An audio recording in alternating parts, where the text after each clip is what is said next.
महाकाल के भक्तों में कांवड़ यात्रा का विशेष महत्व है। हर साल श्रावण मास में असंख्य कांवड़िए धार्मिक स्थलों से गंगाजल से भरी कांवड़ लेकर पदयात्रा करके अपने गांव वापस लौटते हैं। इसी सफ़र को कांवड़ यात्रा बोला जाता है। ऐसे ही महाकाल के एक भक्त भोलाराम ने सावन माह के प्रथम सप्ताह हरिद्वार से जल लेकर बाबा विश्वनाथ वाराणसी की तरफ पैदल यात्रा प्रारंभ करने का प्रण किया। यह कांवड़ यात्रा आज तक की सबसे लंबी दूरी की यात्रा बनने वाली थी। भोलाराम के इस ऐलान से आसपास के गांवों में खलबली मच गई, क्योंकि भोलाराम शारीरिक तौर पर ज़्यादा मजबूत नहीं था, लेकिन फिर भी उसने इतना बड़ा संकल्प कर लिया था कि जहां बड़े बड़े भक्त घुटने टेक दे। भोलाराम के परिवार वाले उसे समझाने की बहुत कोशिश करते हैं, लेकिन भोलाराम का संकल्प अटूट था। उसने ठान लिया था कि अब उसका कोई साथ दे या ना दे, वह कांवड़ लेकर अकेला ही जाएगा। भोलाराम की कांवड़ सजाने के लिए कई गांवों के लोग उपस्थित हुए थे। सभी भोलाराम का उत्साह बढ़ाते हैं। हालांकि भोलाराम को अपने महाकाल पर पूर्ण विश्वास था, इसलिए वह इस कांवड़ यात्रा के संकल्प को छोटा ही समझ रहा था। दरअसल वह पहली बार महाकाल की कांवड़ यात्रा में हिस्सा लेने जा रहा था और उसे अंदाज़ा भी नहीं था कि इस सफ़र में कितनी परेशानियां होने वाली है। भोलाराम अगली सुबह अपनी कांवड़ यात्रा अकेले ही प्रारंभ करता है। आसपास के गांव से कई भक्त भोलाराम को देखने पहुंचे थे, लेकिन कोई उसके साथ यात्रा में जाने को तैयार नहीं था, क्योंकि सभी भोलाराम के संकल्प की कठिनाई को भलीभांति समझ रहे थे। भोलाराम धीरे धीरे कदम बढ़ाने लगता है।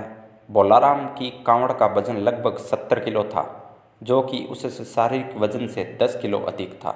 भोलाराम कुछ ही दूर आया था कि महाकाल उसकी परीक्षा लेना शुरू कर देते हैं। भोलाराम की कांवड़ से पानी टपकने लगता है। भोलाराम पानी की मटकियों को चेक करता है तो उसे एक मटकी में छोटा सा छेद दिखाई देता है।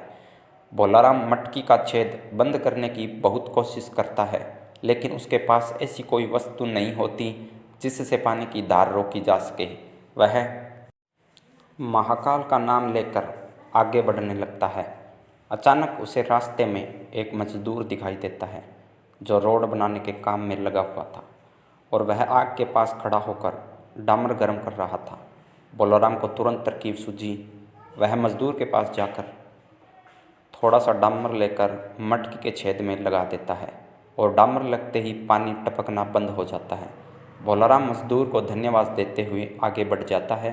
समस्या का समाधान होते ही भोलाराम का उत्साह दोगुना हो गया था और उसकी यात्रा की गति बढ़ चुकी थी। 4 घंटों की यात्रा होते ही भोलाराम बहुत थक जाता है और रोड के किनारे एक पेड़ के पास बैठ जाता है। भोलाराम अपने साथ कुछ खाने पीने की सामग्री रख कर लाया था, जिसे निकाल कर वह खाने लगता है। खाना खाने के बाद भोलाराम को नींद आ जाती है और वह पेड़ से टिक कर सो जाता है। उसी सड़क से 2 राहगीर गुजर रहे होते हैं। अचानक उनकी नज़र भोलाराम पर पड़ती है। वह पेड़ से टिका हुआ सो रहा होता है और उसके बगल में एक थैला और कांवड़ रखी होती है। ये दोनों राहगीर आदतन अपराधी थे। भोलाराम का थैला चोरी करने के विचार से दोनों उसकी तरफ बढ़ने लगते हैं। भोलाराम के थैले में कुछ पैसे और उसकी यात्रा में उपयोग होने वाली ज़रूरी वस्तुएं रखी हुई थी। दोनों राहगीर जैसे ही भोलाराम का थैला उठाते हैं, दहशत से उनके पांव कांपने लगते हैं, क्योंकि थैला उठाते ही भोलाराम के सर के ऊपर एक बहुत विशाल सांप था, जो फन फैलाए खड़ा हो जाता है। सांप को देखते ही थैला छोड़कर दोनों दुम दबाकर भाग जाते हैं। भोलाराम को सोते हुए पूरी रात गुजर जाती है। उसे इस घटना की भनक तक नहीं लगती, और जैसे ही वह सुबह उठकर देखता है कि उसका थैला थोड़ा दूर पड़ा हुआ है, उसे समझ में आ जाता है कि किसी ने चोरी करने की कोशिश की थी, लेकिन उसे ताज्जुब होता है कि चोरों ने थैला छोड़ क्यों दिया था। भोलाराम तुरंत थैले में अपना सामान देखता है।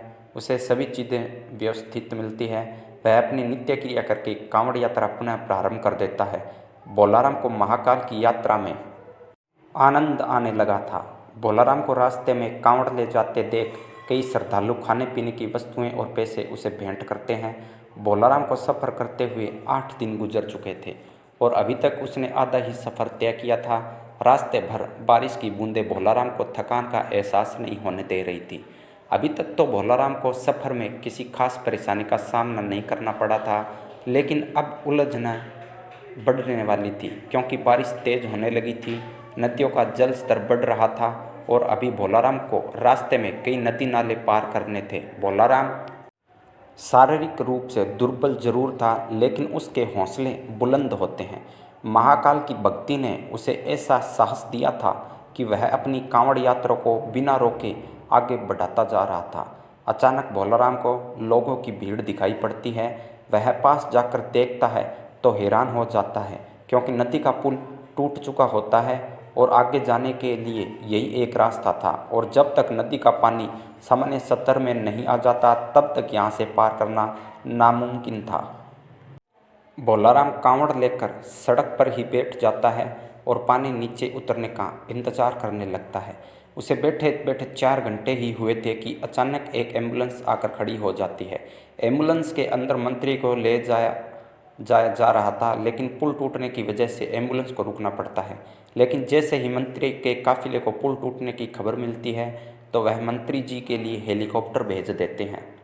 हेलीकॉप्टर पहुंचते ही मंत्री जी के साथ साथ वहां बैठे लोगों को भी नदी के उस पार जाने का मौका मिल जाता है, और उन्हीं लोगों के बीच में भोलाराम भी अपनी कांवड़ लेकर हेलीकॉप्टर में बैठ जाता है और नदी पार कर लेता है।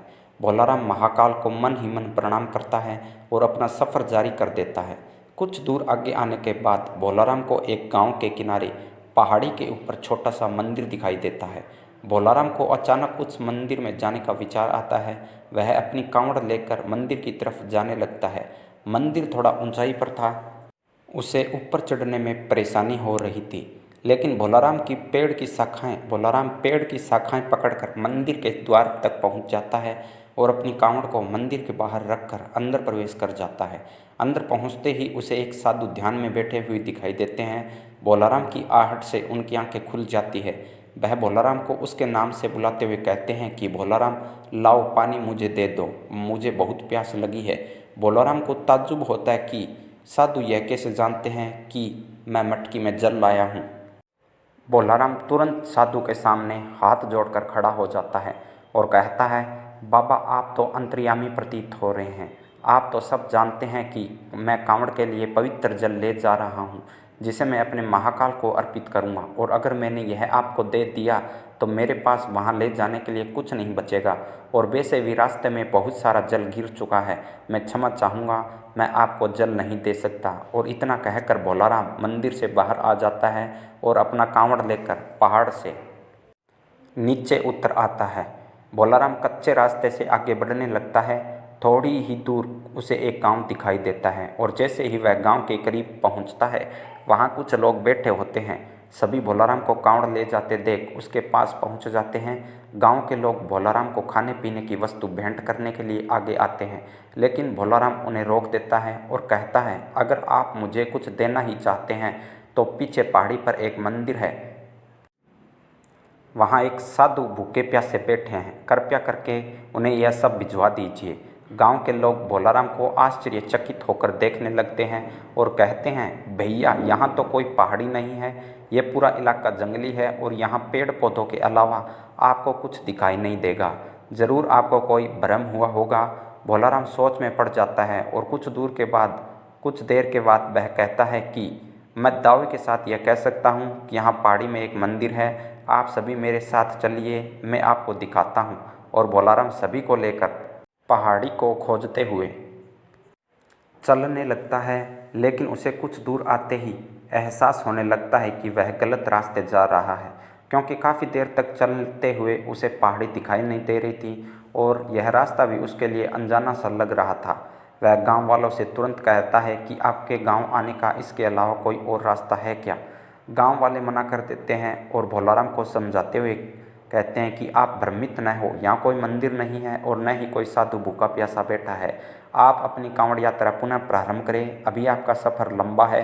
भोलाराम वहीं घुटने के बल बैठ जाता है और हाथ जोड़कर महाकाल का आह्वान करके ज़ोर ज़ोर से रोने लगता है और रोते हुए कहता है, महाकाल, मैं आपको पहचान नहीं पाया, कृपया मुझे दर्शन दीजिए। मैं जानता हूँ साधु के भेष में आप ही थे। मैं आपके लिए जल लाया हूँ और मैं आपको जल पिलाए बिना यहाँ से नहीं जाऊँगा। और कुछ ही देर में भोलाराम के सामने से बड़े बड़े पेड़ों के पीछे अचानक पहाड़ी में मंदिर नजर आने लगता है। गांव के सभी लोग मंदिर को देखकर दंग रह जाते हैं। मंदिर दिखते ही भोलाराम कांवड़ लेकर दौड़ पड़ता है और दोबारा उसी मंदिर में प्रवेश कर जाता है। गांव के लोग पहाड़ी के नीचे खड़े होकर महाकाल की महिमा देख रहे होते हैं। मंदिर रहस्यमय था जिसे आज से पहले किसी ने नहीं देखा था। भोलाराम मंदिर के अंदर पहुँचते ही साधु के सामने अपनी कांवड़ रख देता है। साधु भोलाराम से कहते हैं, मेरे मस्तक में जल डालो। और जैसे ही भोलाराम मटकी से साधु के सर में जल डालता है, अचानक उसके सामने का नज़ारा बदल जाता है और वह वाराणसी की गंगा नदी के किनारे पहुंच चुका होता है। उसे कुछ समझ में नहीं आता क्योंकि अभी यहाँ तक पहुँचने के लिए उसे 5 दिन का सफ़र और करना था, लेकिन यह सफ़र पलक झपकते ही पूरा हो चुका था। महाकाल की महिमा को वह समझ चुका था। भोलाराम की आंखों में आंसू आ जाते हैं और वह गंगा नदी के किनारे महाकाल के ध्यान में बैठ जाता है। भोलाराम की कांवड़ यात्रा स्वयं महाकाल ने संपन्न की थी, जिससे भोलाराम का जीवन धन्य हो गया था और उसकी कांवड़ यात्रा पूरी होते ही महाकाल की कहानी कथा समाप्त हो जाती है।